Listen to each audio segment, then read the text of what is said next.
Hello दोस्तों, यदि आप वैष्णो देवी जाने का प्लान कर रहे हैं तो किन किन बातों को ध्यान रखना चाहिए वो उस वीडियो के माध्यम से मैं आपको बताऊंगा।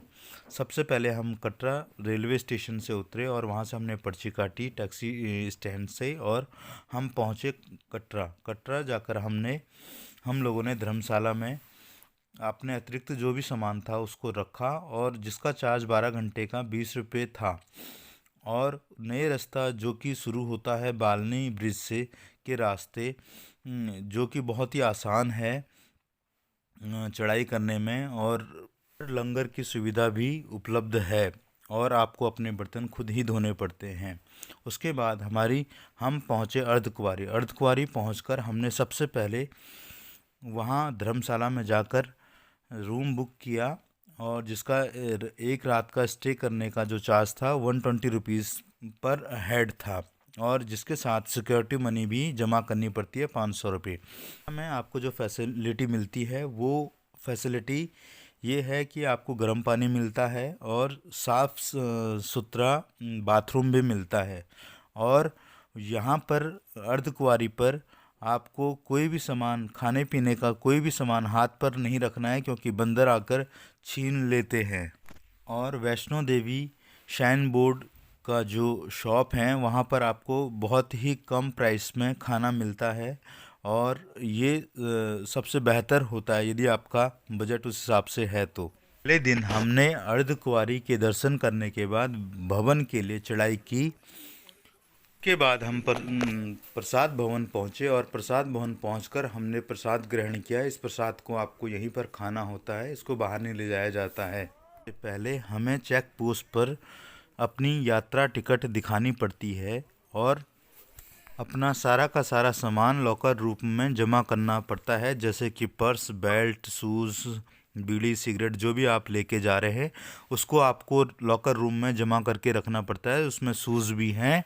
तो स्नोफॉल के टाइम पर अपने बच्चों को मत ले जाइए क्योंकि उस समय बहुत टेम्परेचर माइनस में होता है, इसलिए मैं आपको सजेस्ट करूंगा कि उस समय अपने बच्चों को ना ले जाएं। आने से पहले वेदर फोरकास्ट ज़रूर कर लें कि किस तरह का वेदर रहेगा, कितने दिन के लिए आप वहां जा रहे हो, और गर्म कपड़े रखें, बर्फ़ में चलने वाले शूज़ रखें, रेन कोट भी साथ में रखें। कटरा मेट्रो स्टेशन पर आपका कोविड टेस्ट की रिपोर्ट पीडीएफ फॉर्म में आपके पास फ़ोन में है तो वो भी देखी जाएगी। और आपको यात्रा शुरू करने से पहले यात्री जो पर्ची होती है वो आपको आपके पास होनी चाहिए। आधार कार्ड आपके पास होना चाहिए और इस सफ़र में कोशिश करना कि अपने पास कैश होना चाहिए।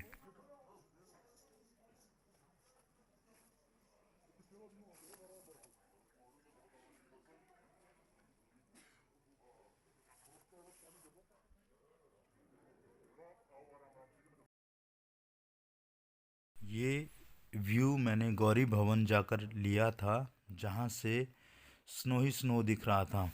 गौरी भवन पहुंचकर आप लोगों को अपनी यात्रा पर्ची दिखानी पड़ती है।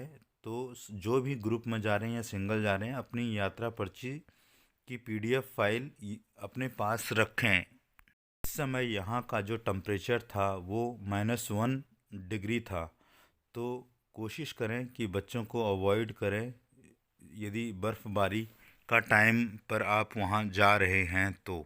भीगें उसके लिए आप अपने साथ पॉली बैग लेके जाएं, जिससे कि शूज़ सॉक्स के बाहर आप पॉली बैग पहनकर शूज़ पहनें। माता रानी के दर्शन करने के बाद हम लोग भैरव बाबा के दर्शन के लिए रोप ट्रॉली के द्वारा यहाँ से गए, जिसका चार्ज आने जाने का 100 रुपये था। रोप ट्रॉली की बुकिंग आपको जाकर करनी पड़ती है, कोई बड़ी भीड़ नहीं होती है यहाँ पर। और ये बहुत ही अच्छा है कि यदि आप थक गए हों तो आप इस ट्रॉली का यूज़ करें। के दर्शन करने के बाद हम लोगों को स्नोफॉल भी देखने को मिला, जो मेरी लाइफ का पहला एक्सपीरियंस था स्नोफॉल का।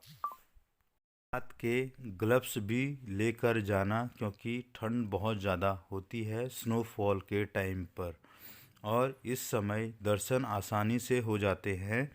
और पर पहुंचने के बाद, दर्शन करने के बाद, जो shine board, Vaishno Devi shine board का जो वहाँ पर शॉप है, वहाँ जाकर हमने ब्रेकफास्ट किया। भैरव बाबा के मंदिर के पास आपको खच्चर की फैसिलिटी भी मिलती है, जहाँ से आप खच्चर अर्धकुंवारी या बाण गंगा तक कर सकते हो। इसका अभी जो जनवरी 2022 का जो खच्चर का प्राइस था एक तरफ का, वो 1500 रुपये था।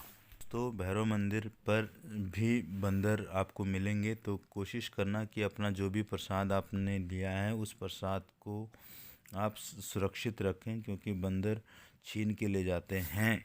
करता हूँ मैंने जो भी डिटेल आपको अपने इस सफ़र के बारे में बताया है वो टोटली ऑर्गेनिक होगा। और दोस्तों, कई लोगों का मानना है कि भैरव बाबा का जो प्रसाद है उसको वहीं पर खाया जाता है, उसको घर नहीं ले जाया जाता है। कितना सच है कितना झूठ है ये तो मुझे पता नहीं है, लेकिन मैं अगली वीडियो यदि बनाऊंगा तो इस पर बनाऊंगा और आपको भी बताऊंगा कि ये कहाँ तक सच है।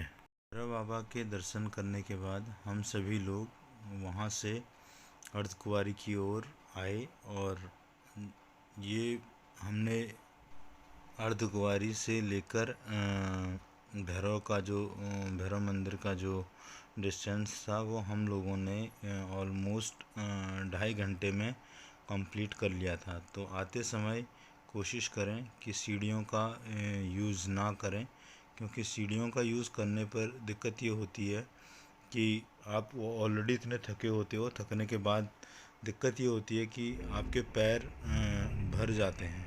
जो नॉर्मल रास्ता बनाया गया है उसी रास्ते को फॉलो करना वही आसान रहेगा, और इजीली आप नीचे बाण गंगा तक आ सकते हो इसके माध्यम से। उम्मीद करता हूँ कि जो भी इन्फॉर्मेशन मैंने आपको दी है वो आपके लिए वैल्यूएबल होगी।